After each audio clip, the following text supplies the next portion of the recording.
This episode of Tales from the Backlog is brought to you by the patrons of the Tube Podcast Network. Some personal heroes of mine like Chris Nelson, the Top 3 Podcast crew, Zulgeek, Colby Moyer, Eric Guess, Rick Firestone, Jill, Kieran, ZNA, Cupcake, Kyle, Christian S., Matt, aka Stormageddon, JD, and many more have all gone to patreon.com/realdavejackson to throw me a few bucks and help support the shows. And I appreciate all of them very much, and you, listener, can be just like them. Once again, that address is patreon.com/realdavejackson. Just a couple bucks a month gets you bonus stuff like voting on future games to appear on the show, bonus episodes, and much more. Any and all support in any form is always appreciated, and with that being said, let's get on to the show.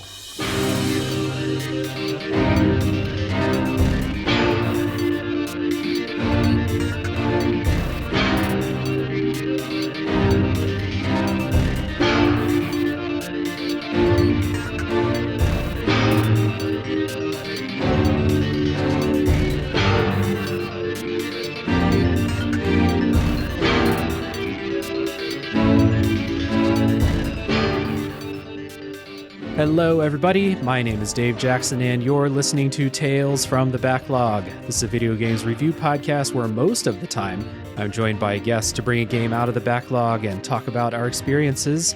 That's not what we're doing today, though. I'm joined by two wonderful guests to discuss if video games need to be fun.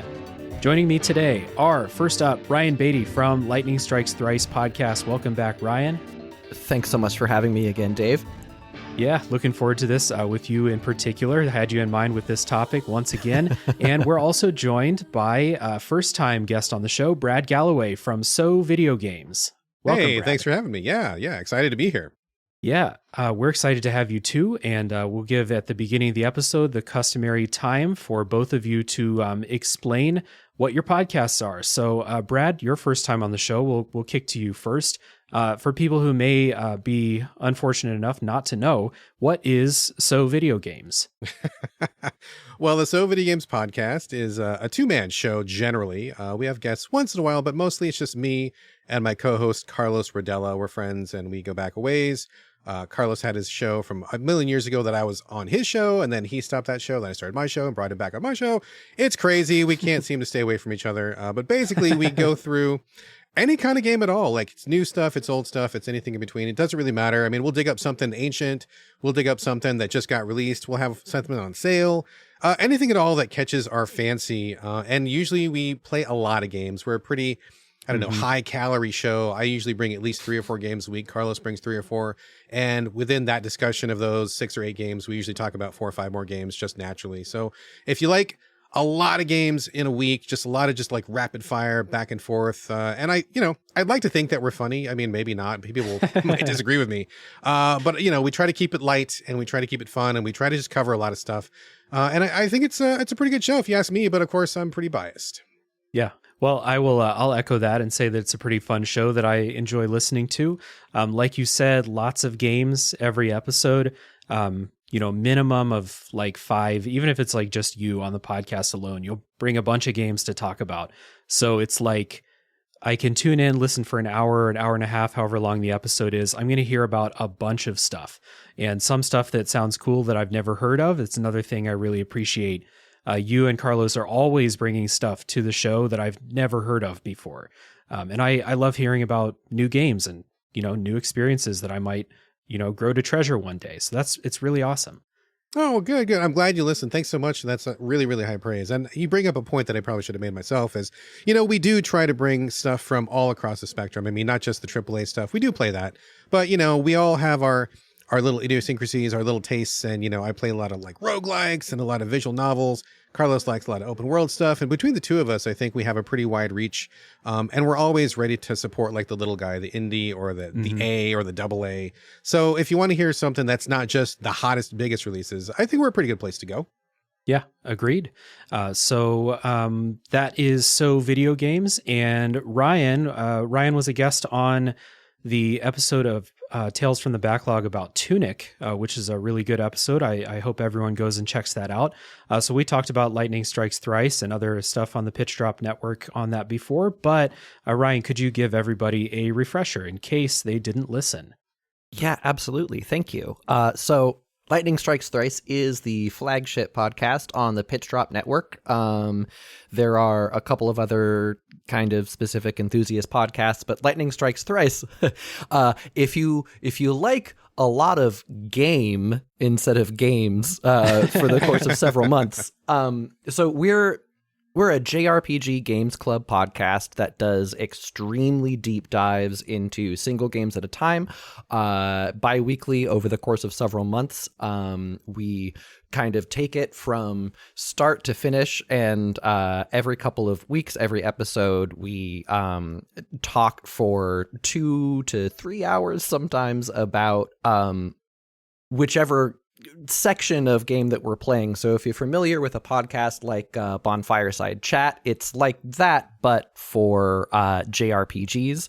It started out as just covering the Final Fantasy 13 trilogy, and then once that was up, we covered Final Fantasy 15, the Xenosaga trilogy, which was a lot of fun, Shadow Hearts 2, Shadow Hearts Covenant, I'm sorry, and we are in the process of wrapping up Final Fantasy VIII, which has been a lot of fun because 2 of the co-hosts, one of which is me, have a ton of nostalgia and have a lot of like personal importance that we're bringing to this. And so we get to kind of like re-examine how 30-something-year-old us is relating to this versus how 13-year-old us might have related to it. And then our third co-host fell off of it pretty quickly way back in the day, and so she's approaching it for the first time.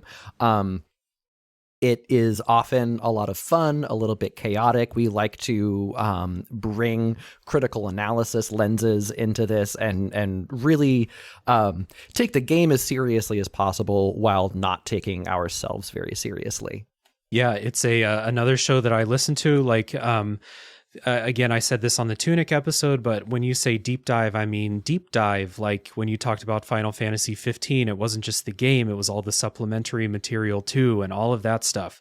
So we have like the polar opposites, and I swear I didn't set it up this way. We have So Video Games with like 10 video games per episode, and then we have Lightning Strikes Thrice with 10 episodes per video game. Oh, man. Yeah, I was going to say, that sounds like the exact literal opposite of our show. That's so funny. Right. And Tales from the Backlog is somewhere in the middle of that. So I'll give a preliminary recommendation at the beginning of the show to check out, everybody who's listening, check out So Video Games and Lightning Strikes Thrice for all of your video game needs, no matter how many you need per episode. So I appreciate both of you coming on to talk about our topic today. So I'll just get it started by saying this. There is a popular refrain that I hear out there all the time when you're talking about video games, that if you're not having fun, then why are you playing that? Why continue with something that's not fun? So I started to think about that and wanted to discuss with you whether we think video games need to be fun, whether we think fun is the word that we should be using, and if you're not having fun, you're having some kind of negative experience, like you're lost or you're frustrated or it's tedious or boring somehow, whether that ever has value in video games.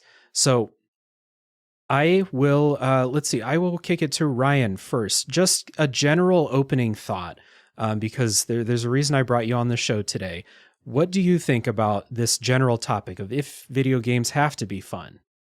So, I want to start with a quote from the director, Chantal Akerman, who has been kind of in the online discourse in late 2022, early 2023, because she directed Jeanne Dielman, which was at the top of the Sight and Sound best films of all time poll, and there was a lot of kerfuffle about it because it's a very slow and excruciating kind of movie. And she said, when most people go to the movies, the ultimate compliment for them is to say, we didn't notice the time pass. With me, you see the time pass and feel it pass. I took 2 hours of someone's life. And she's saying that in a very positive way, as to speak to the power of her films. I don't think that there are that many video games out there that are trying to do anything close to what Jean Dielman was trying to do. I want to get that. I want to get out in front of that. But I do want to say that I believe that tedium and friction and frustration are all a kind of active engagement. And while a game should be responsible with that, and it should be to a specific purpose, I do think that fun being the only metric is a very, no judgment, but a kind of a shallow way to approach game enjoyment and gaming as a hobby. And I hope that through this discussion, we can kind of hash that out a little bit. Yeah, for sure. Same thing to you, Brad. Just a quick opening thought about the subject of today's podcast. Well, I mean, kind of just to play off of what Ryan said. I mean, I agree and I disagree. And I think really the heart of what I really feel about this is that what does fun even mean? Fun is so subjective. I'll give you an example of how subjective it is. So I'm the editor of GameCritics.com, been there for 23 years now, so a couple minutes. And when I get reviews from people, we absolutely forbid use of the word fun. You will not find a review in 23 years of publishing that has the word fun in it, because it doesn't mean anything. It means different things to different people. And when you say, oh, this game was fun, well, okay. I mean, were you smiling the whole time? Were you super mentally engaged because the story was really interesting? Did you love seeing the numbers go up because you were grinding on, like, who knows? It's so subjective. It doesn't mean anything. So I want to say yes and no, right? So for me personally, I have reached the point in my life where I do not play games that are not fun for me anymore. I don't. I just stop them. But what does fun mean? It doesn't mean that I'm just hopping and bopping and shooting dudes in a first-person shooter and having fun. It means I'm getting some kind of benefit from it. And I think that maybe that's kind of also kind of connecting with what Ryan was saying, where you must have some kind of engagement, where you may be going through something that is not fun in a traditional sense. Like maybe you're suffering through a really tough boss, but some part of your brain is enjoying that, right? Like you're like, oh, I'm getting a little bit better. I took off a little bit more of his health bar. This is, it may not be traditional fun, but you're engaged and you're liking it on some level. That to me is the kind of fun that I look at. And if you're not having any kind of that engagement whatsoever, if you're not having that fun, yeah, you should bounce. Like that game is not doing it for you. You should get out of there. But again, what does that really mean, right? Yeah, I agree. I think that the use of the word fun is kind of it's tied to the word game, I feel like. And not that I want to litigate, let's come up with a new term for video games because it's outdated. That's not the point of this. But the fact that video games have evolved so much in a short span of time compared to other entertainment media, written word and films and stuff like that has been around so much longer than video games have. So it's had, people in recent memory where when you played a video game, I mean, like when I was a kid, the first game I ever played was Pac-Man. And Pac-Man's very simple and it's fun to run away from the ghosts and eat the little dots and stuff like that. But video games have evolved a ton since then. And I think that fun is not the only the end all be all anymore in video games. So if you're playing a game that was designed to just be fun and keep you in the arcade and spending quarters and stuff like that, then yeah, maybe if you're not having fun, play something else. But the spectrum of video games is so much wider now. And there's so many other emotions and experiences that we could be getting that I think that this is the term fun and video games need to be fun. It's a holdover from a much older era of video games. And the fact that games are less like digital games, they still are, but not all of them are that first and foremost. And they're more interactive experiences. Now we open up the range of emotions and experiences that much more because it is an interactive art medium instead of just Pong. digital games, if that makes sense. Oh yeah, totally. 100%. And I think we're on the same level about that, right? Like, I think fun Yeah. is just like an outdated word that doesn't mean anything. But if you are mentally interested in a story, if you love the mechanics of how some particular part of the game works, if you love exploring the world, if you love anything about this, if there's something about it that keeps you coming back, even if it doesn't adhere to what we might think of as the Webster's definition of fun, that is like, like successful engagement. That's what I think we are kind of like ultimately talking about. And that I think is true. Like, if you're not getting anything from a game like that, like if you've got some kind of compulsion, someone's got a gun to your head and like, you need to play this game. And if you don't, I'm going to pull this trigger, and you're playing some game that you're miserable at. Okay. That doesn't count. That's something you're just suffering through. But if you get to choose the game, and there's like a jillion games out there, you should be spending time only with the things that are giving you some kind of value.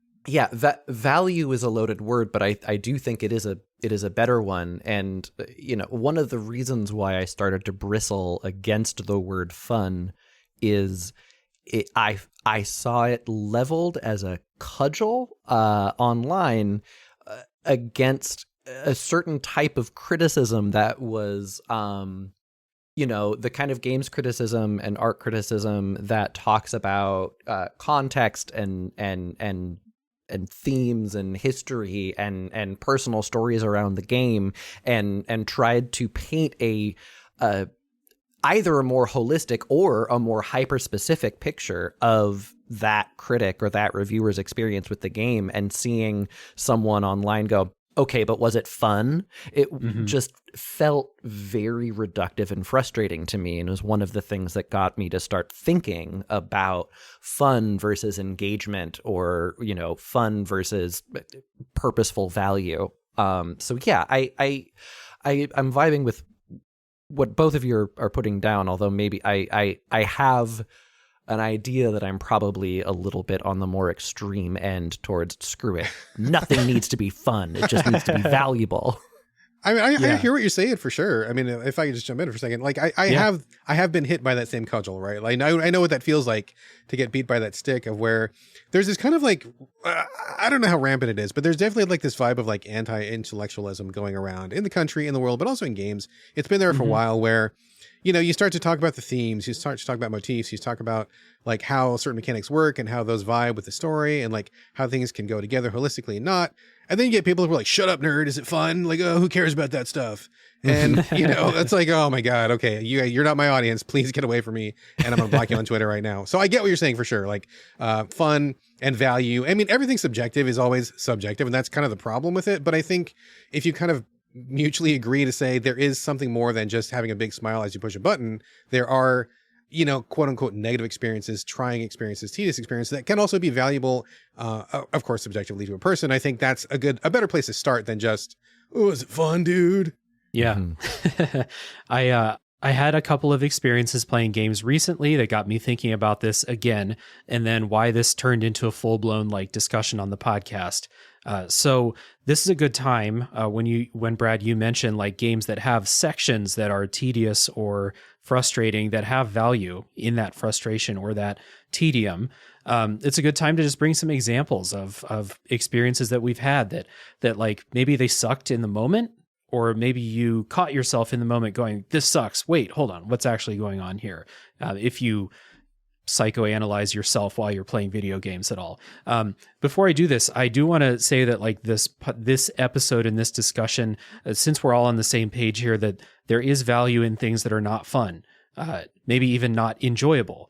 This is not to discredit games that are exclusively fun. I'm not here saying that Mario Kart sucks because it doesn't make you pull your hair out or something, even though it might if you're people you're playing with are better than you. I'm not trying to say that those games don't have their place, because obviously they do. That'd be a ridiculous thing for me to say. But this topic was brought to my head as I was playing Nier Replicant, the remake recently, which I'm not going to spoil. It was a recent episode on Tales from the Backlog. Go check that out. Little self-plug. But that game is infamous for repetition and tedium, to the point where the characters comment on it, and it actually did a real disservice to its sequel, which is not nearly as repetitive or tedious as that game is. but it got me thinking, because I think that tedium in that game, and this opinion was kind of informed by talking with Ryan here a little bit about it, that I think that there was intentionality in making it as repetitive and tedious as it is. And in the moment, I was playing it and thinking like, I don't want to play this right now. I want to play any number of other games that I'm going to have more quote unquote fun with. But looking back on it and seeing, the purpose behind it and how it informed the story and things like that, I actually came like all the way back around on that tedium. Now, I don't want to replay the game, but now that I have finished, I have the privilege of looking back on it. You know what I mean? So Nier is the first example that I'll bring here. So I know Ryan played it. Brad, did you play Nier or the remake? Can I just clarify really quickly? Because there's like a lot of Nier. Are we talking about the original one from like 360? Are we talking about the first remake, or are we talking about the next remake after that? Which one are discussing? So I'm talking about Replicant. The one that I played was the one that was released like 2 years ago for PS4. The remake of the original Nier. Okay. But it's the same game. That repetition and stuff is still the same. Now, the original game has more frustration and negative experiences, from what I hear. But yeah, you did play it then? I played the original Nier back in the day, the very first one. And then I did play the next one, which stars the female protagonist. Was it 2B or what's her name? I think it's... Right, yeah, that's Automata. So okay, yeah. So I played that one. No, okay. I played that one with 2B, and then I played the original one. I did not play the remake of that one. I didn't play the most recent one. Okay. Yeah. So we're all it's a lucky happenstance. We all played the same game here.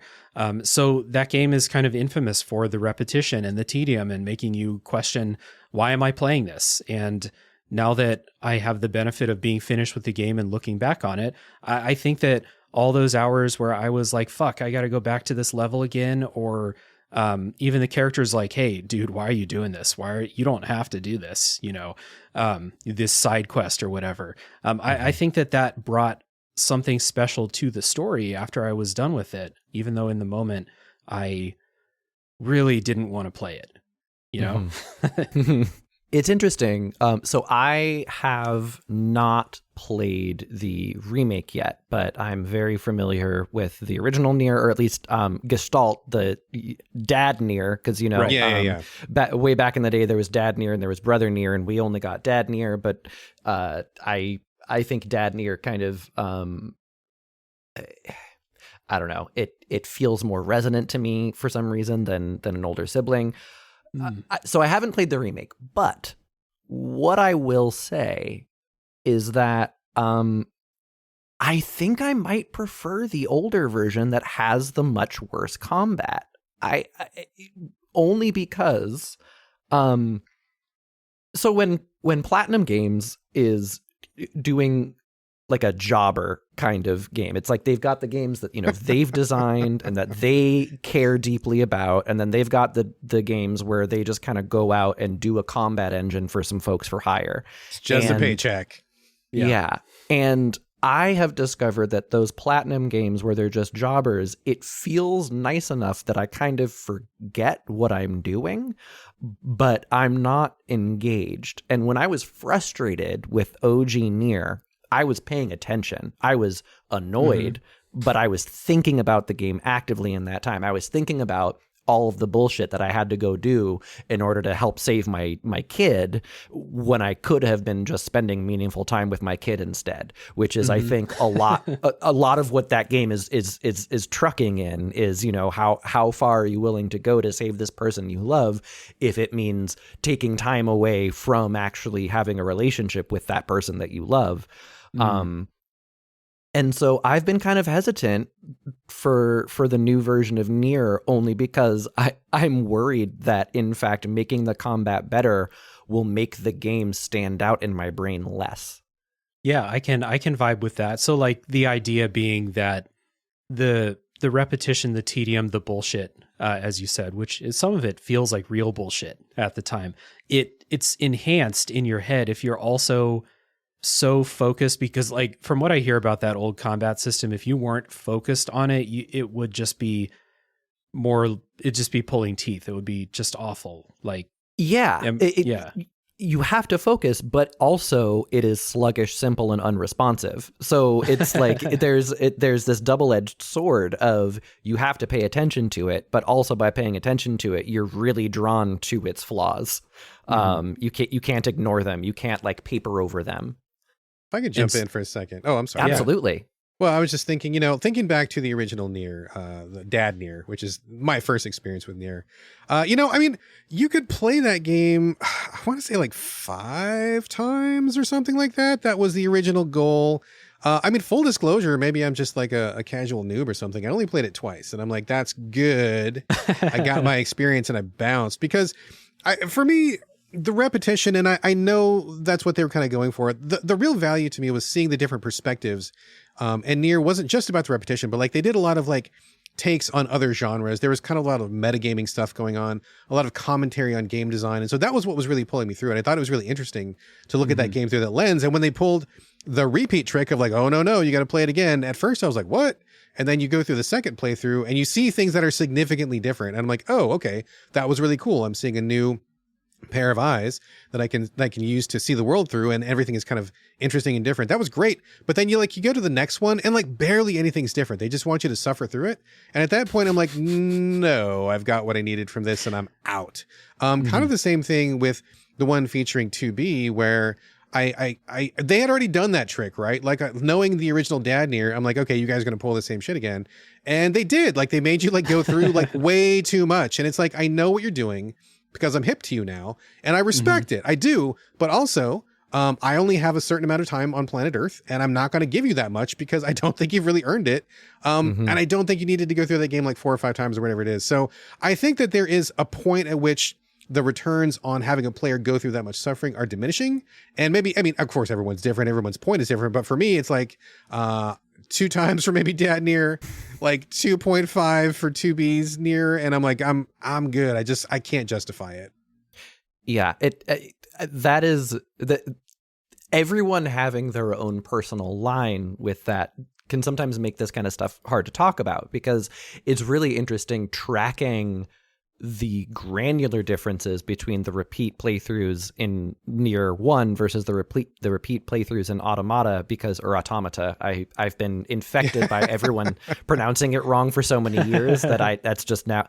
But so like there are still new things in playthrough 3 and then in Automata, and then in 4 and 5 you can just kind of blast through them. And that's not to say everyone needs to, but with Nier 1, it's really just playthrough A and B that are significantly different from each other. Yeah. And then in order to get the ending E, in order to get the 5th cutscene, which is a really cool thing, but also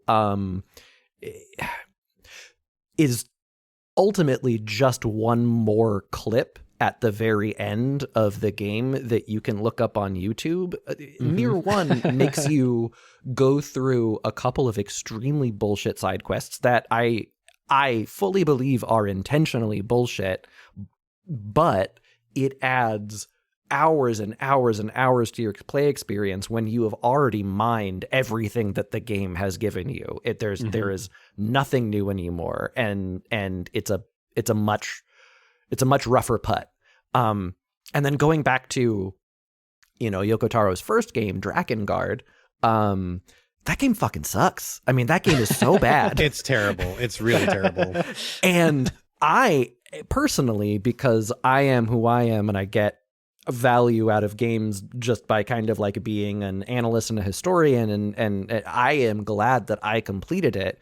And there is some interesting commentary in kind of laying bare how shallow the Muso genre is, and also kind of like saying, hey, if any of these folks were actual protagonists mowing down thousands and thousands of people, you're going to be a pretty messed up, horrific person. And I don't think that bears out into a 30-hour game experience, but it was a very interesting thing for me to encounter of like, oh, this game is bad, but this game knows it's bad, but not in like a gross, like Matt Hazard, we're just parodying this, but it's bad way. It was trying to go harder than that. And I really appreciate it in the abstract for that, even if I would never tell anyone to play it. In fact, I would point to the text and picture Let's Play archive of Drakengard if anybody wanted to experience it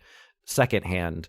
There's a really fantastic text and image only Let's Play of it that is a lot of fun. Nice. You mentioned YouTube, which is kind of like I use this all the time. If I feel like I've gotten what I want to get out of a game, but I'm not at the end yet, I will use the YouTube cheat code without shame or anything like that. I will just say, you know what, fuck this game. I'm still interested in the story, but I'm not interested in playing this at all anymore. And if it gets to that point, then I will just watch the ending on YouTube. And I'm glad that you brought that up, because even if we are going to talk about kind of negative experiences that have value, I still want to be a proponent of, hey, if you've reached your personal limit, go watch it on YouTube. I am not going to think any less of you for doing that. Or don't watch it on YouTube. Just put that shit down and move on to something else. That's cool too. Yeah, no, I agree with that. I second that for sure. I mean, I think any game has to be a value proposition, and again, value is subjective, but I think that we talk about on my shows all the time is like, we're not going to live forever. I wish that we did. I would love to be an eternal vampire in my basement going through my backlog of 10,000 games, and if I had enough time to literally play through them all, I think I would be okay with that. I would eat some dudes and in trade finish off my backlog. I think that would be fine, but that's not reality, right? And so we're only going to live so long, and you have to really prioritize what you want to play. And I don't know how old you guys are. I mean, I'm 47, so I'm past like the midpoint, and I'm kind of on the downslope. But now you got to really prioritize what you're going to play, because every day is a gift, man. Every day is a gift. You got to be thankful for what you got. And if somebody gives me a game that is like intentionally wasting my time, or if I feel like maybe I'm not vibing with their artisticness, right? Like I think that they've got a point to make, and maybe I can acknowledge that. But also, if it's going to take me 500 hours for them to make their point, I don't feel like that's worth it to me. So I think everybody has to really do that value proposition, value/time on earth proposition. And no shame. Like, I have YouTube stuff before where I'm like, I like your story, but I do not like your gameplay. I'm not going to sacrifice my time on earth for you. So I'm just going to jump to YouTube. No problem with that whatsoever. And I would definitely encourage people to not feel any shame at all. Like, whatever works for you is what works, like, full stop. Mm-hmm.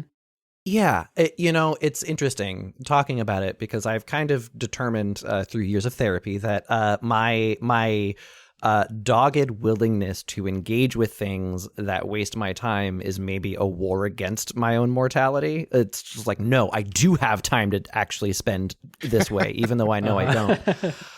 But it's interesting because I don't shame anybody else for doing the YouTube route, but just for me personally, once the controller is no longer in my hands, it's at a remove for me, and I don't feel like I am experiencing it in the same way. So, like, everybody who wants to should YouTube the final 3 endings of Nier, but it couldn't have been me. I had to do it all myself, and I'm glad I did, even if that is taking precious time that may have been better spent in other places.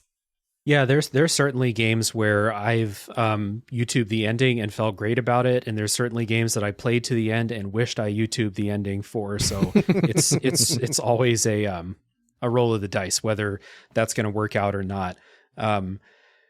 So we've I brought up Nier, Ryan brought up Drakengard as another example of games that are not fun all the time. Brad, what's a game that's either like just straight up not, happy fun that you think is like super worth your time, or a game that is fun sometimes and super not fun sometimes, but also worth your time? Well, I got a couple different ones. I'm actually working through In Other Waters right now. Have you guys played this? I have, yeah.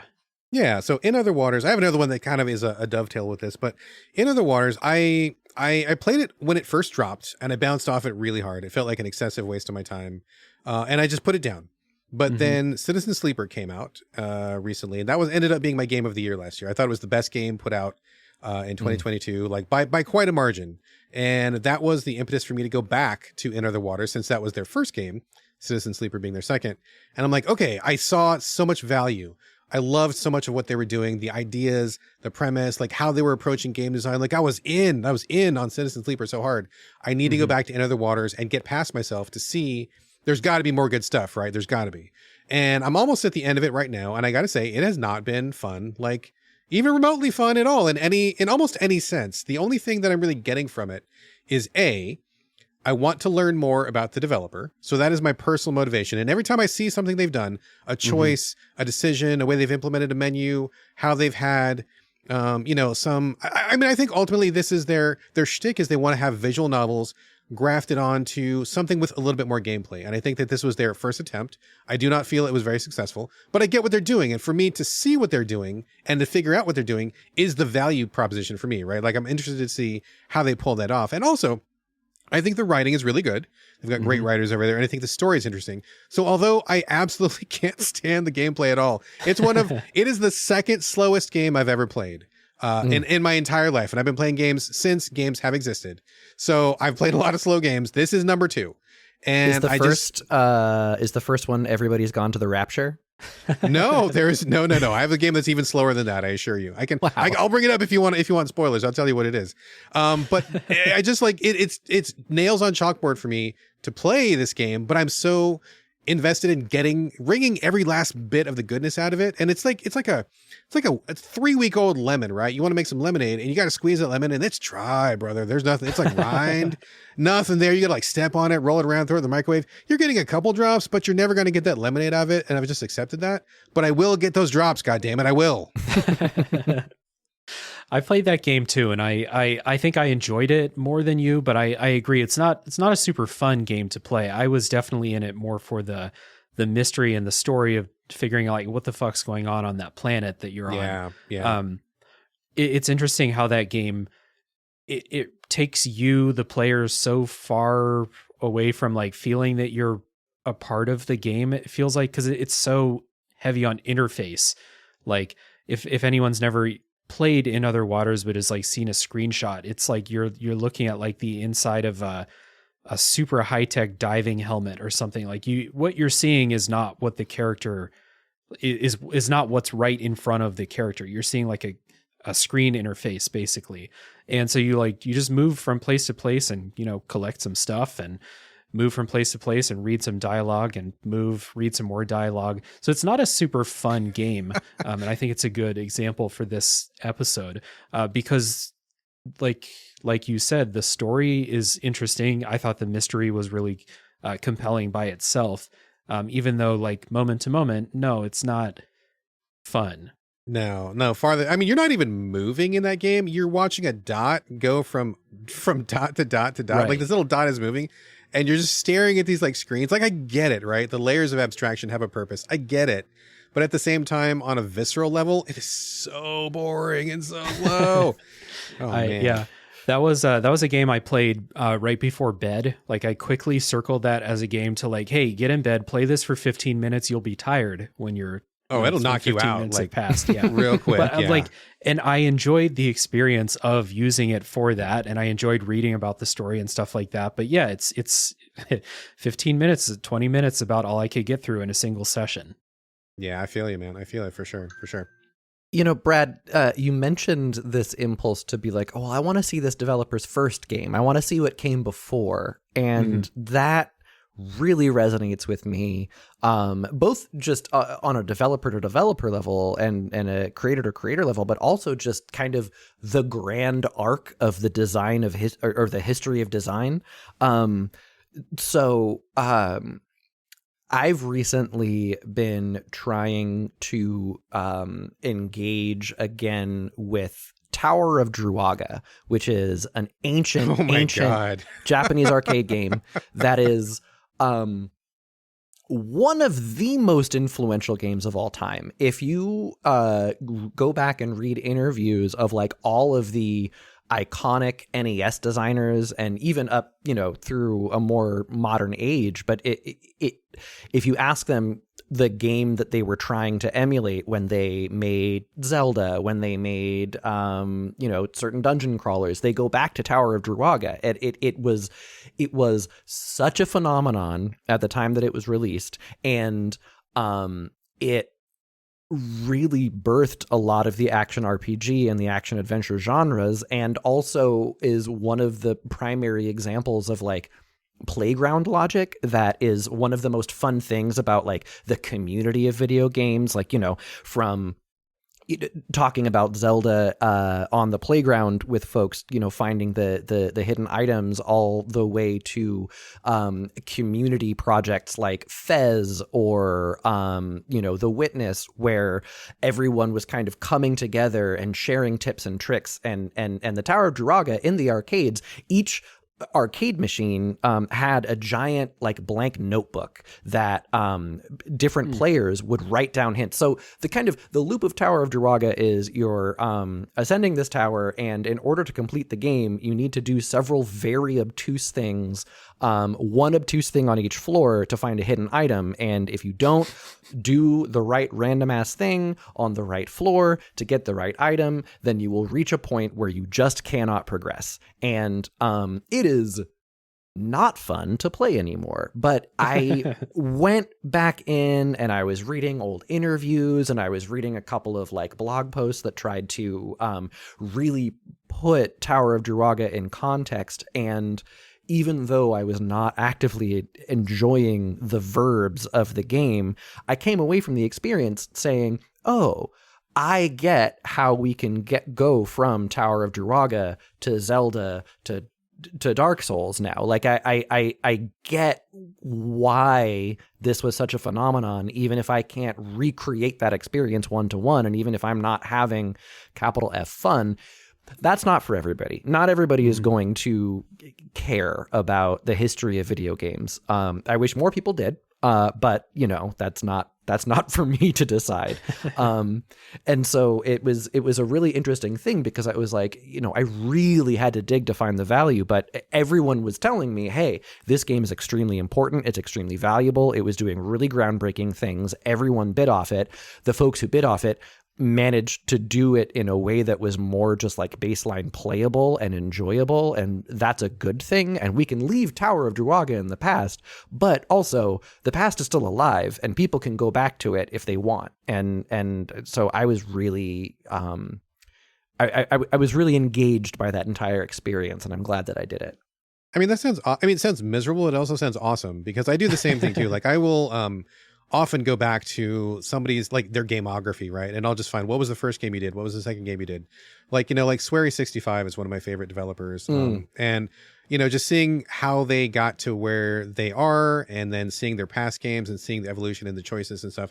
So even if those games are not great, I mean, like you said, like we coming back to fun, since that's the topic of the show, the fun is just the self-improvement of, oh, now I understand this arc of development, or, oh, now I can see how this one idea that was really crudely presented back in the day and was miserable to play with and ate all my quarters and made me so mad, inspired somebody, and then that led to something better that I liked more. And just knowing that, I think is kind of fun in and of itself. So even if you're not getting mechanical fun, you're getting like intellectual fun, or like spiritual fun, if you want to go a little deeper, perhaps. Yeah. You reminded me of when I played Dear Esther for the first time, because I had just walking sims are an example of games that are not always super fun in the traditional sense, right? There are some that I think are, but some that are definitely not. But I played a couple of highly regarded walking sims, and then it was like, well, maybe I should go try the first one, Dear Esther, which is not a fun game in the slightest. It is the most basic form of that kind of game that there is, in my opinion. But it was interesting to go back and kind of see it. And this is a kind of like subset of this discussion that I didn't anticipate coming up. So I'm glad it did. Like the going back to something that you know in your heart of hearts is probably not going to be super fun, but you do want to see it and experience it to have a more well-rounded view on this, you know, this hobby that three of us love so much. So that's a good thing to bring up. Thanks. Yeah, it's one that's very near and dear to my heart as a person who's always trying to kind of like peel back the layer and try to find more and more context for, you know, why things are the way they are now, how they got there, why I am who I am. And so, yeah, that kind of like archaeology can be a really valuable thing if that's something that you're interested in. Yeah. Yeah, agreed.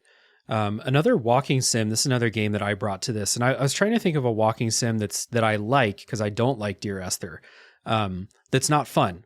So like Firewatch is pretty fun, I think. Gone Home is a fun game. What Remains of Edith Finch, very fun game sometimes. The Beginner's Guide, not a very fun game, I don't think. But it's a walking sim that I really, really love because of the thematic material and the story that's going on in that game. But that is another one of the walking sims where you're not exploring a house. You're not moving from vignette to vignette. You're just walking through a series of these kind of prototype video game levels, which is cool to see, like that kind of like museum tour, I guess, of stuff like that. But what you're just hearing dialogue, and you're oftentimes just walking from one side of this level to another or something like that, or walking up a set of stairs where you walk infinitely slower and slower as you're trying to go up. But even though the gameplay in that game it's not fun, I think that's like a really good example for me personally of a game that, like, I'm not engaged on like a gameplay level in the slightest in that, but my mind is so engaged with what that story is talking about. And it's a game about, how you have parasocial relationships with creators that you follow, or just famous people in general, people you consider to be famous, which is probably much worse now than it was when the Beginner's Guide was first made, which is kind of crazy to think about. But that's like a prototypical example, I think, of a game where I'm like not the slightest bit engaged by what my hands are doing, but my brain is so engaged by it that it's a game that brought me to tears when it got toward the end. It's ironic that you bring up the Beginner's Guide, because it was a huge moment for me at Game Critics, and in fact, all of the other people who were at the site at the time. I think I'm the only remaining member of the original crew that we had for many years, but we all really hated that game, like with a passion. I think that was the first Steam game I ever refunded too, I believe. I hated it, like really. We did a whole podcast on how much we hated it, but I think it's a great example, right? Everybody's value is different. You said you weren't involved in the gameplay, I get that, but you really got value out of what that person was saying, whereas it made me want to puke, and I just couldn't even stand it anymore. But you got something out of it, and that drove you through it. And we did play this game all the way through, but I think it was more of a hate play, and I don't really recommend those because I think they're bad for your soul. But it just goes to show how fun, how this engagement proposition can be so different for so many people, right? Yeah. And it's interesting in our little note stock, in the document that Dave prepared in getting ready for us to have this episode, Monopoly is mentioned, and this is the most Doki Doki fact, and so I'm sorry for everybody who already knows this and is rolling their eyes, but Monopoly is a fascinating example because the people who actually designed it was called the Landlord's Game, and it was designed by leftists who were trying to show how unfair, BS, and unfun the idea of landlords are. And the grand irony being that Parker Brothers then monetized the exact same game and turned it into the most popular board game in maybe, if we're discounting things like chess and Go, which are their own kind of thing, maybe the most popular board game in the world for a long time, and no one liked it. But it lost its initial purpose, and so, I think the idea that a game can be used for more than fun goes back a really long time. It might be a relatively new thing in video games, but it's there in the medium of games, maybe since forever. That's an interesting point. I do hate Monopoly, but I do wonder and I don't know anybody who really likes it either, right? Like, you bring it out at a party or something and people kind of groan, but everybody still plays anyway. I think the hidden fun of Monopoly is like, you just want to screw your friends over so bad, right? So it's kind of a really nasty kind of fun, but I do think there is some kind of fun to be had there. Yeah, it's I had written Monopoly down in here as like, so if we're thinking about games and what were games before video games, because we used the same word when video games were invented, they became video games instead of just regular games. Uno is a game, Monopoly is a game, sports are games, and all of those are things that you're supposed to have fun doing. Or in Monopoly's case, you're supposed to fuck over your little brother because that's what you do. and so like I'm glad that we're all kind of we quickly, it didn't take us all 15 minutes or however far we are now to arrive at the fact that like fun isn't the point. Engagement or taking personal value out of it is the point, which is what you do with art. No one would criticize a film for saying that it's not fun when it was probably not made to be a super fun movie in the first place. It's why the Marvel movies that I think they suck because they're not fun and they're supposed to be fun. Not all of them. I'm not a huge Marvel hater, just to get that out of the way. But like this thing that keeps popping up where people are saying like, well, if you're not having fun with that game, why are you playing it? It's because I'm getting something else out of it. And even if like at this point, as a person who does a podcast about video games, even if I'm in hour 18 of Eastward and I fucking hate that game, I am getting the personal like academic enjoyment of figuring out why I fucking hate that game, which is something else. It's not something that everyone who plays video games is doing or should be doing, but it is what I'm doing. And I find that personally interesting too. It kind of goes back to that playing Drakengard just to experience it, or playing the arcade game that's super outdated and super obtuse. That kind of thing brings value too. And again, I'm glad that we all kind of quickly moved away from the word fun as being the object in the first place. Yeah, for sure. For sure. I mean, and that's really the core of it, right? Like whatever you get out of it can make any kind of experience worthwhile, whether it's, playing something that is just really grindy and arduous. But if you're getting something out of it, like for example, like Metal Gear Survive. You guys play Metal Gear Survive? I did not know. I haven't played it myself, but I've watched a couple of Let's Plays about it. Okay, so I actually love that game. I think it's actually like a hidden gem, and I think people have given it kind of a bad reputation for reasons that really have nothing to do with the game. We don't need to get into that here, but it is very much a survival game where you start the game and you're hungry and you're starving and you're thirsty and you've got constant diarrhea and you don't have any place to sleep, and it's miserable, right? But to get through that, you have to like just scratch with your fingernails to get like basic resources, and you get a little lean-to going, and you find like a piece of fruit in the desert or something, like whatever, like you take a bite of cactus or something, whatever it is.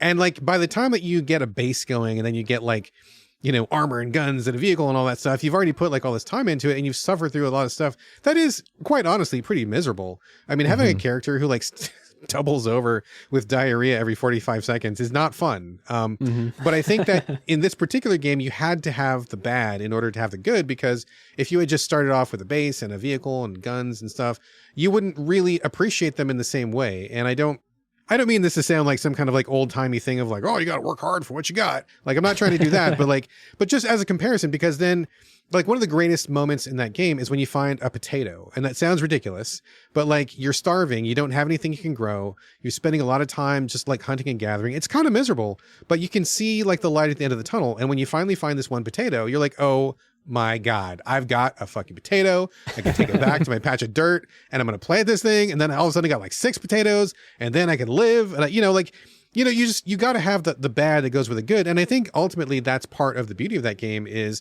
if you can get through the worst parts of it, it just makes the good parts even better. And it does get to that. So I think in that sense, putting up with something that is ostensibly terrible on its face really, really, really does pay off. Yeah, you just reminded me of a game I'm playing right now that people told me not to play because I wouldn't enjoy the beginning, which is the original Baldur's Gate. The fact that you spend the beginning of the game swinging and missing more than swinging and hitting. And the same with Morrowind too, which is one of my favorite games from when I was in high school. Played so much Morrowind. That game sucks to play at the beginning because you can't hit anything. You're just swinging and missing and dying a bunch. And you have to go through that in order to appreciate being a fucking god at the end of Morrowind, or so I hear at the end of Baldur's Gate 2. So you kind of brought that back. Like, so I'm playing the original Baldur's Gate now, and yeah, it wasn't super fun to watch my characters swing and miss and not hit these rats in the tutorial, but like I'm able to get past that because I know it's not going to be like that forever, you know? Quick side note, just like really, really brief tangent. It is actually really hard to hit rats with a sword. I have tried it. I have done it. It's very, very difficult. I got a lot of rats where I live, and I have no problem killing them. Sword is not the way to go. If you can kill rats with a sword, you're kind of a badass already. Yeah, that's a good point. So Baldur's Gate, one of the more realistic video games out there. Unknowingly, super realistic. Confirmed. Yeah. Just briefly about Baldur's Gate as well, the really interesting thing about Baldur's Gate 1 to me is that if they made that opening combat more fun, then it would be a failure of what they were trying to do, which was recreate the AD&D, is that 2.5 or 3.5? I never remember, but that second edition. Yeah. Okay. Yeah. And the AD&D 2.5, they were trying to recreate the tabletop experience on computers, and early level second edition D&D is also not fun. There's also those, tons and tons of swings and misses. And so it becomes this proposition of, okay, do you want the experience of like rolling up with your adventuring party in Dungeons and Dragons, or do you want a just good computer game all the way through? People are going to fall on different ends of that. I think that Baldur's Gate 1 is really valuable because they do such a good job of doing as best as they can to create a Dungeons and Dragons experience on the computer. Mm-hmm. Do both of you guys want to just run through some lightning round, some more examples of games that have really not fun parts, or games that are just not super fun but otherwise very valuable experiences? Yeah, I mean, I got one. I don't know how valuable it is. Maybe not so valuable, but I think Sekiro is a good example for me. Are you guys familiar with Sekiro? Oh yeah. Oh yeah. Okay. Are you guys fans or are you not fans? I am a fan. Yes. Okay. Complicated. Complicated. It's complicated. I love that. It's complicated for me too because I'm a big FromSoft fan. Been playing FromSoft games since way before Souls. Right. I've been following them their entire North American career, and when I finally got to Sekiro, I was like, okay, I feel like they're going in a direction that I'm not super keen on.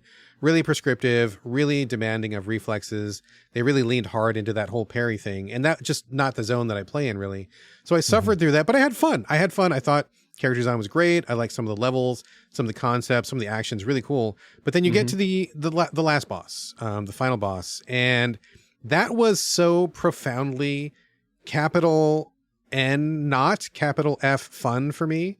I bounced. So I did the entire game, did everything, did all side quests, except for a couple of those other crazy whack hard bosses. But that last boss, I didn't roll credits because it just got to be such an unfun thing for me. It stripped away the parts that I was enjoying, and I was not prepared to devote that many hours of my life to getting past it. So I think maybe that's for me an example of something that was fun, or fun-like. I mean, Sekiro is not an easy game. It's not a joyful game. It's pretty brutal in a lot of ways, but I was getting value from it, right? Like I was enjoying it. I could get through it, learning moves and just kind of seeing what From was doing. But that last boss to me felt like such a profound kick in the balls that I just did not want to put up with it, and I didn't want to engage with it anymore. So that for me was like the line to be crossed where I no longer see value being proposed here. I just see like torture and an arbitrary skills test. So that was kind of my out, but otherwise the rest of the game I thought was really good. So kind of flipping it on that. Mm-hmm. I guess it's a lot worse when that kick in the balls is at the end of the game and not the beginning, as opposed to the games that we just talked about before. Right. Yeah, it felt like a kind of a betrayal for sure.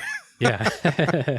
I had almost the exact same arc with Sekiro as you did, Brad, and it was really it kind of showed me how fickle adrenaline and dopamine can be, because when When the arc of climbing the wall, learning how to climb the wall, falling down, learning how to climb the wall a little bit more, falling down, and finally reaching the summit, when that hits, there's intense satisfaction. There's just like that white knuckled, like, you know, your body feels hot because you're just like so excited and tense. And I loved it. But then as soon as the returns on adrenaline and dopamine began to diminish, right at the end, I started hating the game. And it was a very strange experience to go from conflicted love like to just out and out rage. It was not worth it for me at a certain point.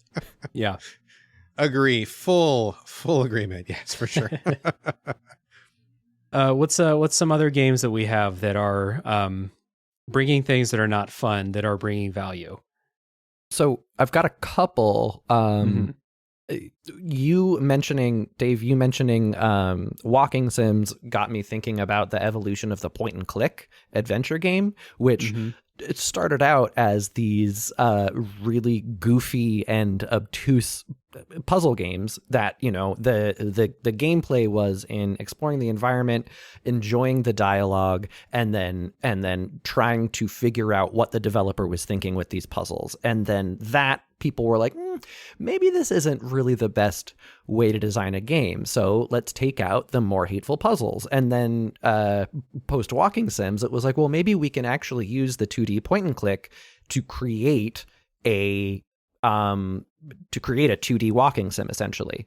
And one game that is in my, you know, just like top of all time list, if you take its entirety into account, is Kentucky Route Zero, which is magical and engaging the entire time. And I'm going to do my best not to spoil anything specific here because it's a really story heavy game. I don't want to mess that experience up for people. But in one of the later episodes, one of the playable characters, their movement speed tanks.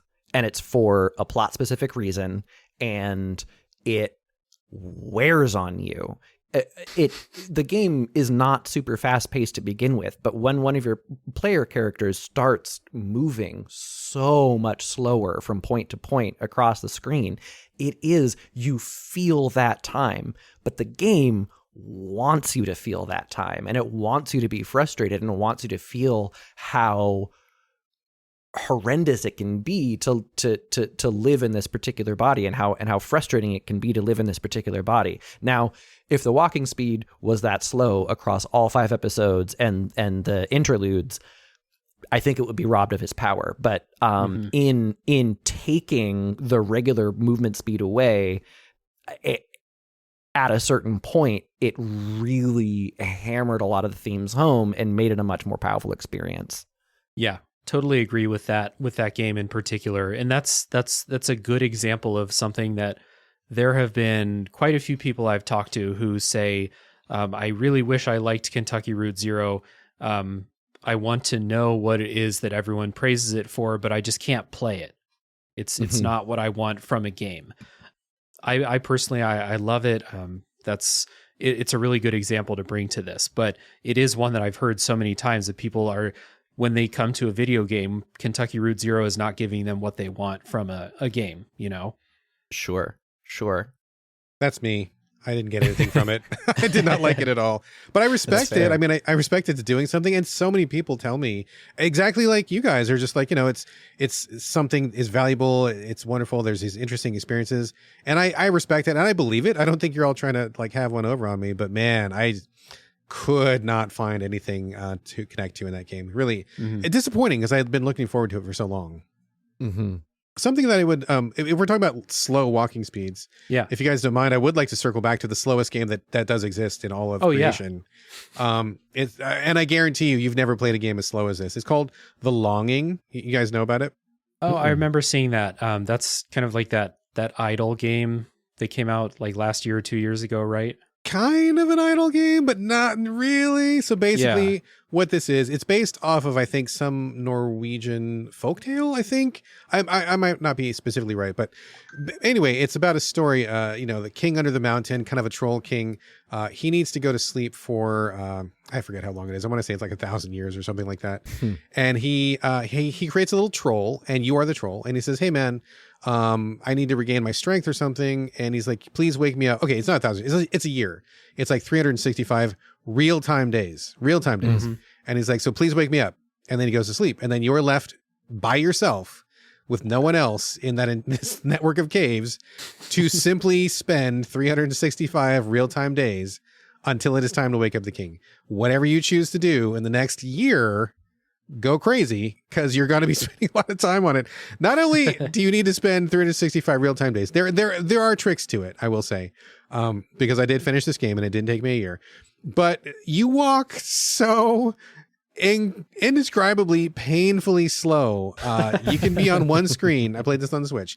It can take you so long to get from the left side of the screen to the right side of the screen. God help you if there's stairs or a ladder or anything like that, because you're looking at quad the investment. It is the most extreme exercise in patience I've ever seen in my entire life. But I did find value in it. Number one, I was really, really curious as to what was going to happen when that year went by, right? I wanted to find out, and that powered me through so much tedium, so slow. And the thing that was worse about this game was like there were things to discover, right? There was little secrets here and there was little interesting bits, but to simply get there, it took so long that, and the developer knew this, like he knew this, it was all part of the design. You would be like, okay, I remember there was a crystal on the east side of the cave I want to get to. I can get there now, but I find myself on the west side of the cave. It's going to take me maybe like 9 real-time hours to get there. So I'm going to start walking, and then I will just put my Switch down, and then I will go live my life in the real world. I'll be with my family. I'll watch a movie. I'll make a movie, and then I'll come back to the game, and then the little character will just be getting there at that time. So it kind of becomes kind of like a little check-in game, which is almost like an idle game. But boy, that was just like misery in a little package with a little bow on top. But I did finish it, and I do think ultimately there was like a lot to like about it. But you had to be in a very specific mindset, which I think is probably pretty close to insanity. But if you can get there, pretty good stuff. Seems like a perfect game to come out in 2020 when everyone was by themselves for an extremely long period of time. Oh yeah, like we were on lockdown and stuff. I was feeling that so hard. Like it got real meta real quick on that one. Yeah. So I have a couple others that I wrote down as games that are just not super fun or otherwise like stressful. To the Moon is a game that I think is really great. But not fun to play, like partly because they set up some puzzles and stuff that are really simple, but I also think they're bad, and it turns out to be like not super fun to go through. But I do love that game in its entirety, To the Moon. And then the other one is Papers, Please, which is just kind of like a misery simulator, and every decision you make is the most stressful decision you make at some point. Because you can fail that game and have to start it over from the beginning. And even if you're making good, helpful decisions, they don't always end up being good and helpful. So it's just a real, like, kind of like you said, Brad, kick in the nuts every now and then some lighter taps on the nuts in between. It's just not a super fun game, but it's really, really great because that's what that game is trying to be. So I appreciate that game is trying to like manufacture this stress and this push and pull that your character's feeling. And I think it's great for that, but it's just not fun to play. And I've heard as such from other people. I appreciate that because I do not want to be kicked in the nuts, but I don't mind getting tapped in the nuts. You know what's funny is that I like Papers, Please, but I came to it after Cart Life, and Cart Life is doing a lot of similar things. It's not about life under an arbitrary totalitarian regime. It is just about life under the struggles of capitalism, and it is like a really hardcore economic simulator plus extremely brutal adventure game where you have to make really horrible decisions and you're crushed under the weight of the fact that you can't keep this business up. And when I came to Papers, Please, and there was like a quote unquote fun, like spot the difference mechanic, I was like, oh, this is too much of a game. This is, give me cart life. Give me the misery simulator. And it took me a little while to warm up to Papers, Please, because I thought that it was swinging too much in the fun direction for what it was trying to go for. I eventually came around, although I do still prefer cart life as far as those types of games go. Gotcha. I want to do a quick plug for an episode of Tales from the Backlog that will be in the past now when this episode comes out, that I'm guessing that people probably saw the title of and thought, I don't know what that game is, and skipped it. But it's along those same lines. It's called Silicon Dreams, and it's the Blade Runner interrogation with Papers, Please type pressures or cart life type pressures. So you are kind of interviewing these androids and manipulating their emotions, and they're likable androids, so you feel bad for manipulating their emotions, but you got to get the information out of them, and you are constantly put in those positions. So that's another game that like it's all text and it's all reading, and like the things that you're choosing to do are not fun because you are, like I said, a lot of them are likable and you're doing bad things to them to get information. And I think that that's another one of these, like the things that I'm making, the things that I'm doing and the choices that I'm making are not fun, but I'm getting a lot of really great story and thematic material out of this. And I think that like, in a way, video games are uniquely situated to do that. That other media just can't do it the same way. And for me personally, to that same effect, because I'm not the one making the decision to make this robot cry, so that I can get the information that I need. So that's I just wanted to plug that. That's a game that I loved playing and talking about, but not because it was fun. I'm looking forward to that because I have not heard of that game, and that seems extremely cool. So yeah. I'm looking forward to the episode.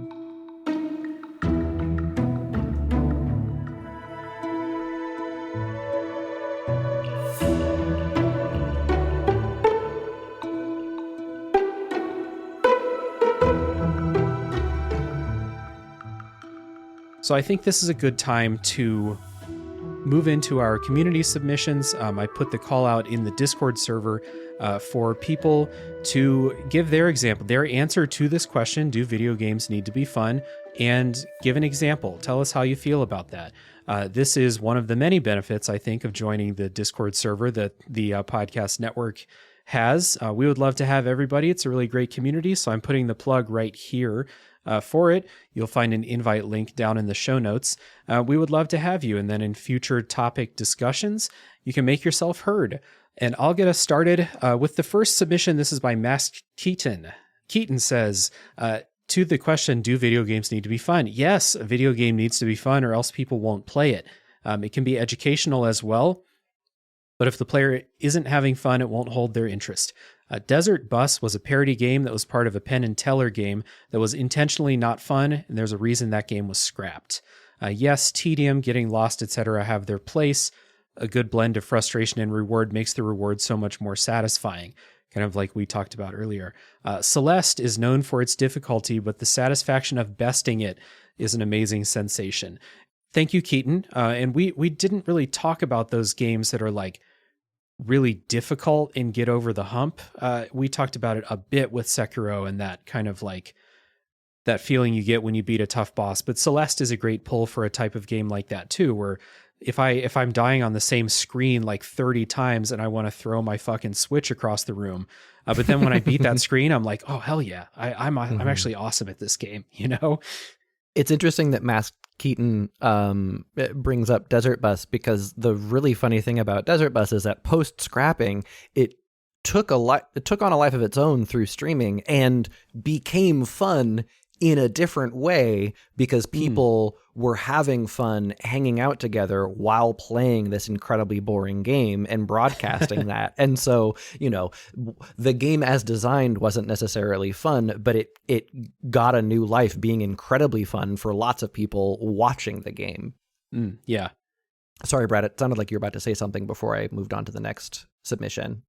Oh, no, that's okay. I was just going to say, like, along the same lines of Celeste, something that comes to mind is 1001 Spikes. I don't know if anybody's heard of that one, but it's very much that same sort of thing where it's incredibly hard, like punishingly hard. But when you do get past the screen, you just feel like so glad that you figured it out and you got past it. And that was, for me, like the Celeste before Celeste. Mm-hmm. It's interesting thinking about Celeste in terms of like, because it's not a kusoge, but it has some things in common with it, but it's tweaked just enough to not only be a bullshit thing where the whole point is memorizing the bullshit. It's neat. Yeah, agreed. So Soccer writes in and says, I have a friend who used to take the position that whether you had fun was all that matters. I more recently heard someone who did some market research for the industry say that despite the numerous reasons people come to games, what they are looking for more specifically is to be engaged. I decided that rings true to me after reflection. I spend some evenings slamming my head against the wall, experiencing loss after loss in Splatoon, but it doesn't turn me off of the game or keep me from coming back. But then, maybe it depends on your definition of fun. All that said, I am not really interested in playing anything that I perceive as tedious. Thank you, Soccer. Yeah, thank you, Soccer, a valued patron of the network. Those multiplayer games are interesting. I had the same experience with Rocket League, where I would spend entire sessions of Rocket League being pissed off because I just couldn't do anything right. And then I would have entire sessions of Rocket League feeling like I'm Michael fucking Jordan and like just feeling incredible about myself. And I assume that Soccer keeps playing Rocket or Splatoon because they're getting that same feeling sometimes of like, hell yeah, I kicked ass in that match, Something interesting that Soccer says that I think is something that we've touched on many times so far in this discussion. At the end where they say, I'm not really interested in playing anything that I perceive as tedious. Again, it's all about the perception because I find Splatoon to be painfully tedious and I would never want to play it again. But, even for them, they're losing, but they're still probably refining their technique. They're probably seeing techniques other people are doing. They're getting in and just having fun doing that, quote unquote fun. So I think that's really the value for them. But for me, my perception of that is like I would rather literally do anything else. I'd rather go like, I don't know, like wash the grout in my bathroom or something rather than play Splatoon. So again, it all comes down to what you think, what your perception, what your values are, right? Mm-hmm. All right, let me go to the next one here. This is from Randall, who is a patron. It says, a video game's purpose is to be enjoyable. If not, it fails as a game. That is by definition alone. It's acceptable for a game's story to elicit negative emotions, but that's distinct from gameplay being frustrating. If I understand them correctly, again, I think we're coming back to just what is your definition, right? I mean, they mentioned eliciting negative emotions, but that's different from gameplay being frustrating. I don't know that I agree with that part because I think that you can get negative emotions from frustrating gameplay, but that could be by design. It could be leading towards something that does have a point, kind of like I mentioned earlier with Metal Gear Survive. So I think we're basically on the same page, but I don't know that I agree with that altogether. I think I agree with you, Brad. Randall, very entitled to their opinion here.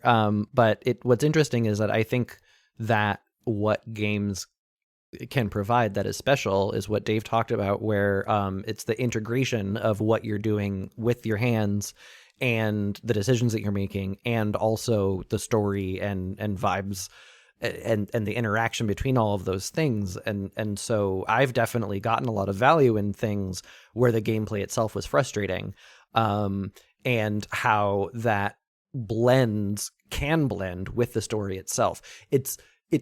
We've thrown off a lot of examples here of things that do that for us, but also there are thousands and thousands and thousands of games. And so the amount, I think, that the number of games that manage to successfully communicate important and meaningful things through frustrating gameplay is probably really tiny at the moment. It exists, but it's a really tiny sliver. Yeah, that's a distinction that like I think we tried to arrive at. Like I think I mentioned it at the beginning, but like I'm not really talking about the value of games that set out to be really fun and, you know, kinetically awesome and then just suck. I'm not really like putting value on those games. It's the ones that like, again, this was inspired by Nier. It's the ones where the director or the creator was saying like, you're not going to have fun doing this. And I'm like, yeah, I'm not having fun doing this, but I'm finding value in doing this. Next up is Chris N., another patron, OG patron. Thank you, Chris. Chris says, yes, tedium, frustration, etc. have a place, but they need to serve a purpose. And I think that that's obvious as we've been talking. Poor game design aside, those things need to be motivational and rewarding in some way. See, the opposite of Korok seeds. I think Korok seeds are fun. I think they're rewarding. I get to hold one more sword. Yeah, no notes. So Bryant, also a patron, writes in and says, the notion of tedium has been on my mind lately while playing through Hogwarts Legacy. While overall it's a great game, I find the amount of time I spend in menu screens tedious and not respecting my time. There are tons of tabs that show exclamation marks until you can go into each tab and clear them. Brewing potions is on a cooldown timer, and you can't do anything else while that timer is ticking down. It's systems like this that need to go away in games. I should be experiencing the world of the game rather than navigating boring menus. Thank you, Bryant. I agree with your overall concept that there are extra game things that can feel a little progress questy and like you're just doing a whole bunch of completely tangential cleanup and don't really have anything to do with the main verbs and thrust of the game, and those can be really annoying to deal with. Again, we get into subjectivity soup because I really like weight limits in RPGs, and I really like inventory management. And that is a huge example of something that's like what Bryant is talking about that a lot of folks really hate. And if it's done intentionally, I really like having to manage inventory in a menu, but I do not like a whole bunch of exclamation marks that I have to clear in a menu, like in Assassin's Creed games, for example. Mm-hmm. Yeah, I feel that. Sorry, go ahead. The Hogwarts Legacy example there just seems to me like, again, not purposeful, making you spend a bunch of time in the menus, and then it's just going to be up to whether you like spending a bunch of time in menus or not. And if you don't, then you're going to find that to be tedious and take away from your experience. Yeah, along those lines, I am not a fan of encumbrance. That's not a bit of realism that I often enjoy, but I do really enjoy, I savor some of that inventory management when it comes in a very specific form. Kind of like when you're doing the Resident Evil like item box, when you've got a gun and some bullets and stuff, or also in Dredge, which I just played recently, which I loved. You have a boat and you can only fit so many things on your boat. You've got a couple fishing poles, you've got an engine, you need to have your bait, and when you catch fish, you got to fit them in your boat. And it's like this little, it's like the Resident Evil inventory, or kind of like non-moving Tetris or something, where you've got to fit the fish in a certain way, turn them the other way. I mean, something is just so satisfying about that to me. So that I am a sucker for. Any game that brings that to me, I'm down for. And I think that is a kind of intentional gameplay that can be definitely seen as extremely tedious. I mean, in fact, I know a lot of people who just outright hate it, but for me, I mean, there's even a game where that's all it is. I think it's called, I forget what it's called. It's called where Save all it Room. is exactly, Save Room, where it's literally just the Resident Evil item box. I thought that was so fun. I had the best time with it. I want to shout out, this is not because this is fun to me. One really bizarre example of inventory Tetris, although this is more upgrade Tetris. There's a game called Resonance of Fate. It is a tri-ace action JRPG. And the way that you upgrade guns in that game is you get put onto this giant like grid menu, and the gun is in the center, and then you just try to graft as many scopes and clips and other things as you can. You can try to fit as many on the gun within the grid as you possibly can in an incredibly unrealistic way. But it is so engaging and fun to me to be like, well, I've got a little space, I can put the like fifth scope up right up in that upper left corner and get a little more stats to my gun, and that is a blast to me. That sounds amazing. I want to play that literally right now. The rest of the game, your mileage may vary, but that mechanic I love. All right. Fair enough. I think I'm next, aren't I? Yep. Yeah. Let's see here. Matt, also known as Stormageddon, who is a patron and also on the Fun and Games podcast, says, this is a fascinating question considering fun can literally mean anything. I think they, in parentheses meaning negative experiences, definitely have a place, but I don't often enjoy those moments. That said, The Last of Us 1 and 2 are incredible games that I'm glad I played, but for all those reasons that we'll probably never go back to. The sense of dread after part 2 I felt ruined me for days. I am playing The Last of Us Part 2 like currently as we're recording this, not while we're recording, but you get it. And I'm having the same kind of thing. Like I think it's a very well designed video game, and it is just often extremely tense, and I don't want to walk through the next door because there's going to be something bad coming. And that's all I'll say about it. There's going to be an episode and all that, but I get it. As far as The Last of Us Part 2. The Last of Us Part 1, I would replay that because I guess maybe because I know what happens and I'm not like, I don't feel the same way about that, but I get it. Like playing a game that's going to be like emotionally stressful, if that's not what you want out of replaying a game, I get it. Next up is Chris D, patron. Thank you, Chris, from a Novel Console podcast. Chris says video games can certainly not be enjoyable because enjoyment is individual. Hey, there's that theme coming up again. I have not enjoyed tons of games that other people love, just like other people have not enjoyed games that I love. I'm at an age where if I find tedium, boredom, or frustration in a game, I give up and play something else. The closest I feel to anxiety is tension. And when tension hits just right, it's very enjoyable. Getting lost is just part of being a gamer, unless it's because the map is designed terribly. So thank you, Chris. This is kind of back to something that Brad said earlier in the episode. Like sometimes you get to a point where you're just like, hey, if this game's boring, I'm not playing it anymore. I'm going to play something else. I don't want to be bored. There's definitely a line there. And of course, as we've touched on it many times, and as many of your very astute patrons and listeners have said, it's different for everyone, right? Everyone's line is different. Mm-hmm. I will say, though, just as kind of a side note, getting lost in a game, probably one of my all-time least favorite things ever. And if a game repeatedly gets me lost, I'm out so fast, because to me, unless it's like, in something like Elden Ring, where you get lost, but also you're finding stuff and you're fighting interesting enemies and you found a cool sword, and there's like the density of that experience. You may be like quote unquote lost, but you're also finding things, discovering things, finding new moment to moment value. But in a game where it's just like, okay, I just need to find like this key and I don't know where it is, or I just need to get to this new village and I can't figure out which way through the woods, and you're just like burning your lifespan, spinning your wheels, not making any progress. You're just straight up just like bad kind of lost. That is like one of my quickest ways out of a game. Absolutely. Mm-hmm. It's a very delicate balance. I often say that getting lost in video games is one of my absolute favorite experiences, but I'm never talking about like, okay, I need to like scour these walls to find the last key that I apparently just like passed by, and now I have to comb over every square inch of this dang environment. The worst. I don't like that at all. So I should modify my getting lost as one of my favorite things. It's Hollow Knight, the vastness of that world for, most Metroidvanias are like between 5 and 12 hours, and Hollow Knight is like a 30 to 50 hour experience.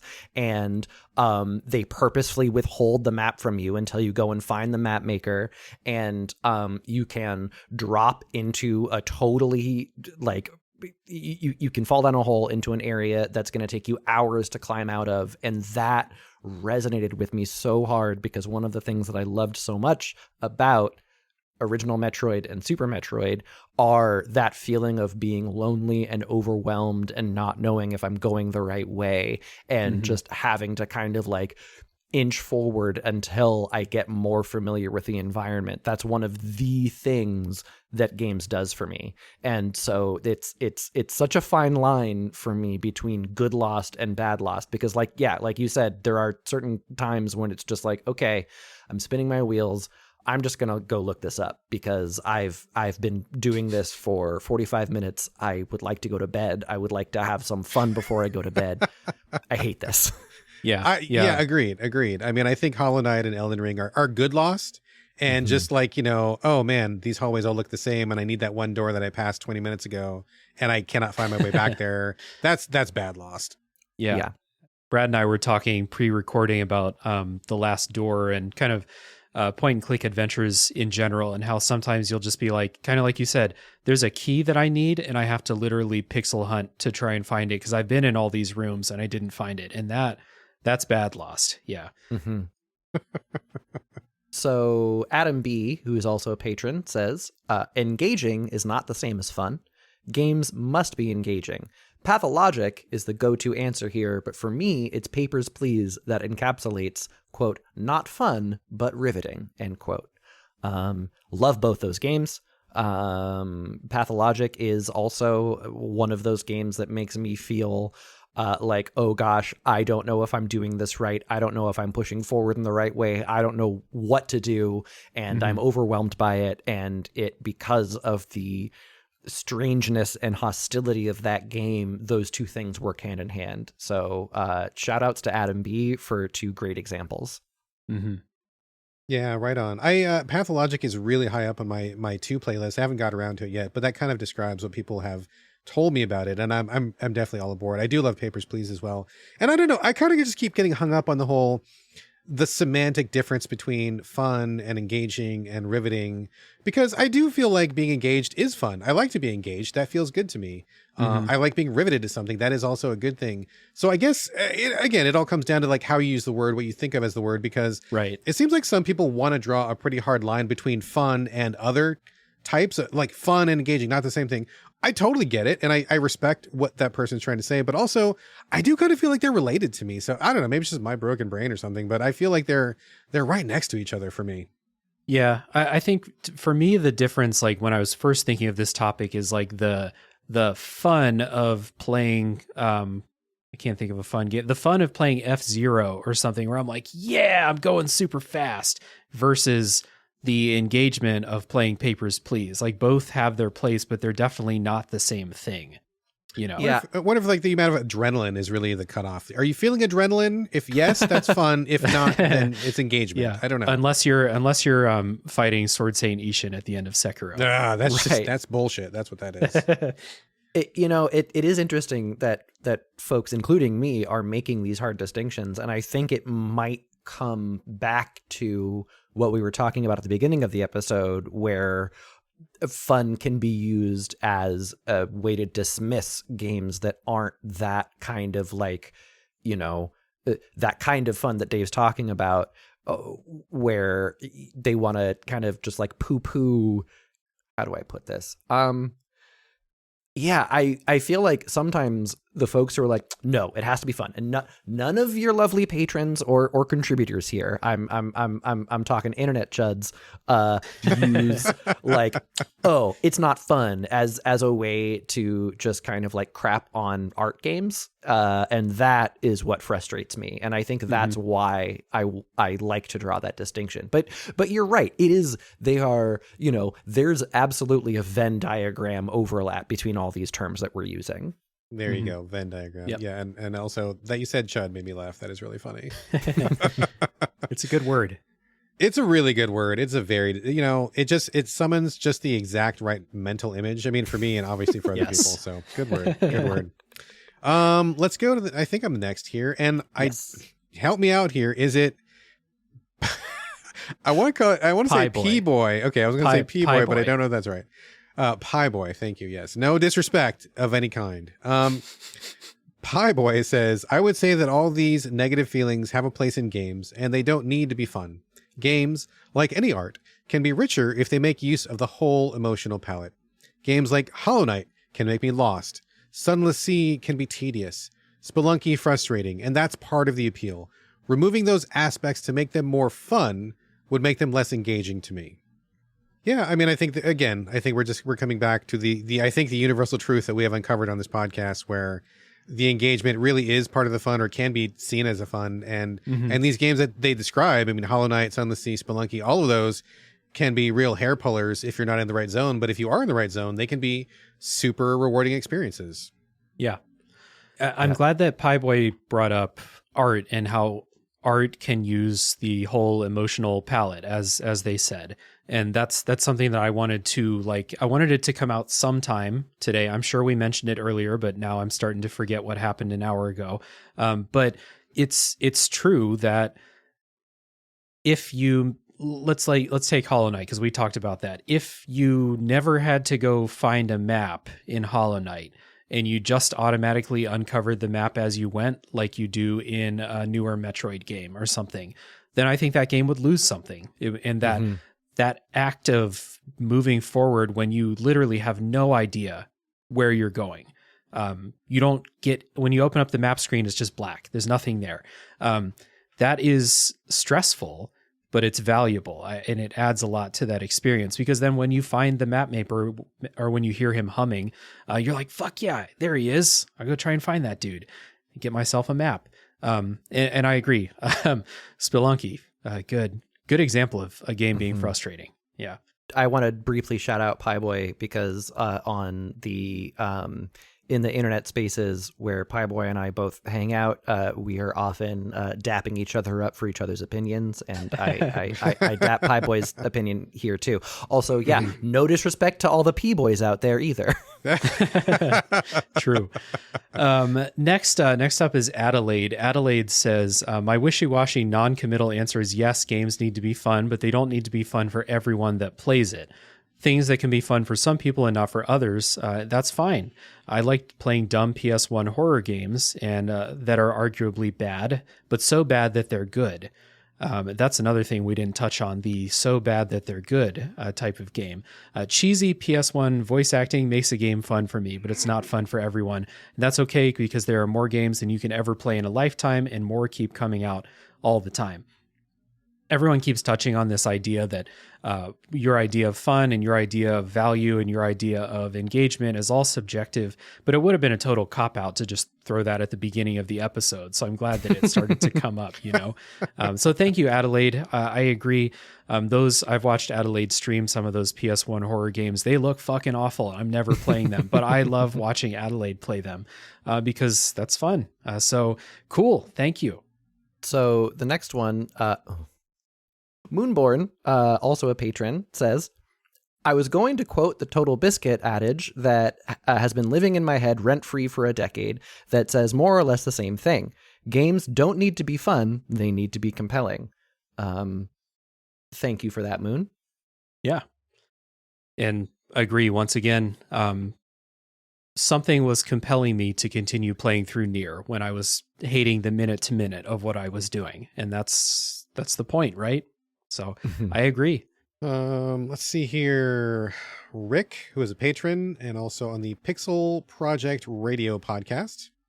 Rick says, if we are to assume the premise that games are an art form, then they must be allocated the complete and full spectrum in which other mediums thrive. Just as music or dancing needn't be pretty to be effective, games too can be unenjoyable while still having artistic merit. Opposing this notion is a disservice to the platform and to its audience as well. The lack of traditional fun is not equal to a subpar work. Yes, agree.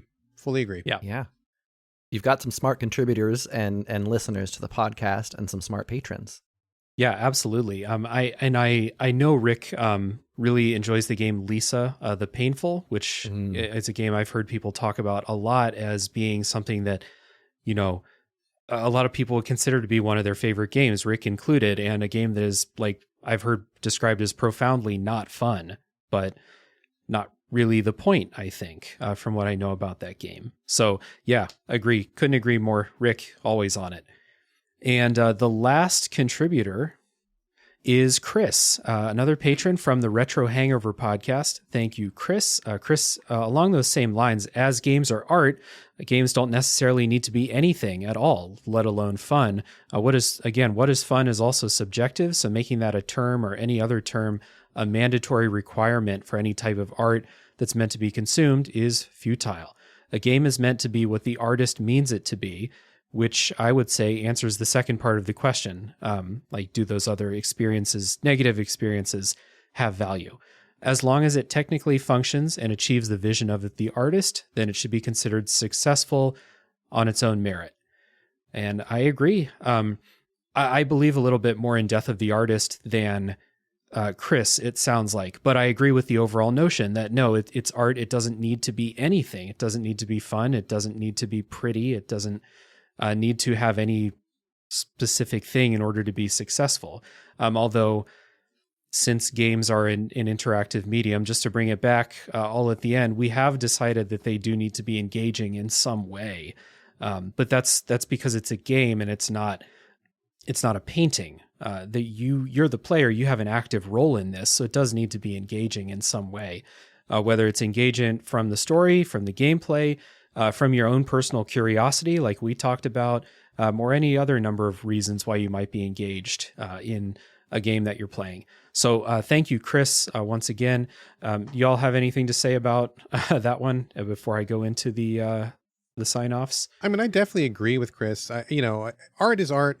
Games can be art. I mean, I think for me, that's been settled long ago. But I think the interesting thing about that is, like one of the earlier commenters said, there's a million games coming out all the time, right? And so if you are not getting engagement or fun or, interest or any kind of, or adrenaline or whatever else from a game, I mean, I definitely would encourage people to find something that does give you that feeling. Now, that's not to say find something that is straight up fun, but like find something that does engage you. Maybe you're going to find a kusoge that you think is just so neat, or you're going to find some masocore platformer that is just shredding your balls, but like you really like the platforming when you pass the screen or something. It doesn't matter what it is, but by all means play something that is engaging you on some level. And I think ultimately that's what I think of in my head as fun. I think engagement to me is fun, but whether we go with that definition or any other definition, I think we're all kind of in agreement that you must be getting something from that experience. If you're getting nothing, please do move on. Don't waste your lifespan on that. And there are so many other experiences, so many other people out there that are making great games that are worthy of your time.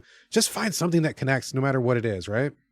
Yeah, I think that's a really, that's a good summary. And, don't want to give this comment short shrift just because it came at the end of the comments. And because, I agree, basically completely. And, the thing that I've kind of discovered is a bane on a good game is blank time, is time where, when you look back on it, you're like, what did I even do? What was happening? It just like empty backtracking and traversal to no purpose, getting lost because of poor level design.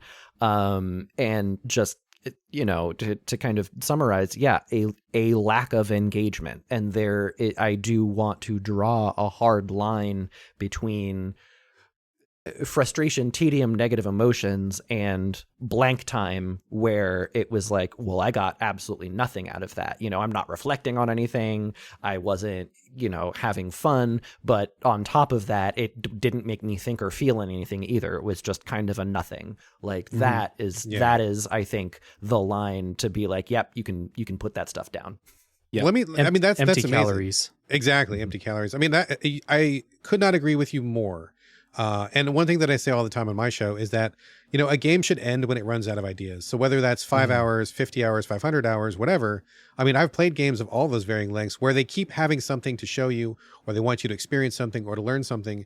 And as long as that's still happening, I can play a game for infinity as long as I keep getting some kind of experience out of it. But like you said, if they repeat themselves and don't offer anything new, or if they give you some task which is clearly arduous and meant to just pad out the playtime, like walking from one end of the map to the other and you lose your airship and you got to just walk and there's nothing interesting happening along that way. If it's just dead air, like you said, I mean, that to me is the kiss of death. So, I mean, don't waste my time, and you can give me whatever you want. It can be fun. It can be arduous. It can be terrible. It can be stressful, scary, anything, but make me feel something. If there's nothing going on, if it's just the simple physical act of me pushing a couple buttons while my life ticks away, no, sir. No, thank you. I'm out. Yeah. Yeah. I think that that's a good kind of final thought to wrap up on that. Obviously, we figured out in the first 10 minutes of this recording that no, of course, fun is not the only thing that you should be getting from a video game. Like the question, when you would pose the question, do video games need to be fun? Maybe people's first instinct would be, well, yeah, of course, but not really. Like when we started talking about it, of course, the answer is no. The video games have so many other things that they can offer, but they do need to be offering something. And I think that that's kind of the point that we can wrap up on. And whether or not a game is giving you something that you value is a subjective thing. And again, that would have been a cop-out to just, it would have been a 5-minute podcast if we had just said that at the beginning. But I like the kind of little details and nooks and crannies that we took this discussion in order to arrive at that final point. And again, thank you to Chris being the last write-in for kind of guiding us onto that. And thank you to everybody who wrote in. I appreciate everyone who took the time to write out such thoughtful responses to this question. So thank you to all of the people in the Discord server, all the patrons. Love all you very much. And Ryan, Brad, thank you two for coming on the show to talk about this with me. This has been a great time. And at the end of the show, I always want to give the guests a plug for their shows and everything else that you're doing. Again, I'm going to put links down in the show notes for podcasts and for GameCritics.com for you, Brad. But where else should people find you if they want to find anything else that you're doing? Well, yeah, thanks for the GameCritics.com call out. Been there for 23 years, hopefully for 23 more and maybe even more than that. Still doing the So Video Games podcast. We do it once a week. You can find that on basically every service where podcasts are found. Otherwise, I am on Twitter for whatever that's worth these days, but on basically every social media platform I've dipped a toe in. Some are more active than others, but wherever I go, you can always find me. It's the same handle all the way across. It's my name. It's BradGallaway, all A's, no O's. So whether it's on Instagram or, co-host or Spatable or Twitter or whatever, I'm pretty much all across there. So track me down, say hi. Would love to interact with you. And if you want to listen to the show or visit us at Game Critics, that would be just peachy. And Ryan. Yeah, Dave, thanks again for inviting me on, and thanks, Brad, for such a great discussion. This has been a lot of fun. Even if there wasn't much conflict, there was a lot of great, a lot of, as you said, Dave, a lot of great nooks and crannies that we went into. You can listen to Lightning Strikes Thrice. That is on the Pitch Drop Network. If you like Final Fantasy XIV or if you just want to know what the story is all about and how it tries and fails at being an anti-colonial work, and you have $1 a month, the Pitch Drop Patreon, pitchdrop.cash. I'm also on a show there called Icons and Icons. That's ICON and then EIKON, which is a little Final Fantasy joke. And that's $1 a month on the Pitch Drop Network. We also have some anime podcasts on there that are fun, and a couple of other fun podcasts just on that greater network. Obviously, patronize Dave's podcast first and then mine. But you can also find me on social media. I post sparsely at Weep Lord. That's like Weed Lord, but crying instead of drugs. Awesome. Well, again, I said it at the beginning of the show. I'll say it again at the end of the show, that I appreciate the work that both of you do. Lightning Strikes Thrice. I'm really looking forward to the next game that you are tackling on the show. And so video games, I'm looking forward to the next 12 games that I'm going to hear about on the next episode of your show. And if you are into written game review, again, check out gamecritics.com. Just, a little peek behind the curtain. We're recording this on Dredge release day. So I read a very good review that Brad wrote over there this morning. So again, thank you, both of you. Everyone listening, I appreciate you all very much. I've given enough plugs for my stuff. I will just say, listen to my other show if you want to hear me talk about stuff that's not video games. That's called A Top 3 Podcast, and we do top 3 lists, and I think it's a good time. So this will be the end for this episode. Thank you, everybody, again for listening. Tune in next week for the next game to come out of the backlog.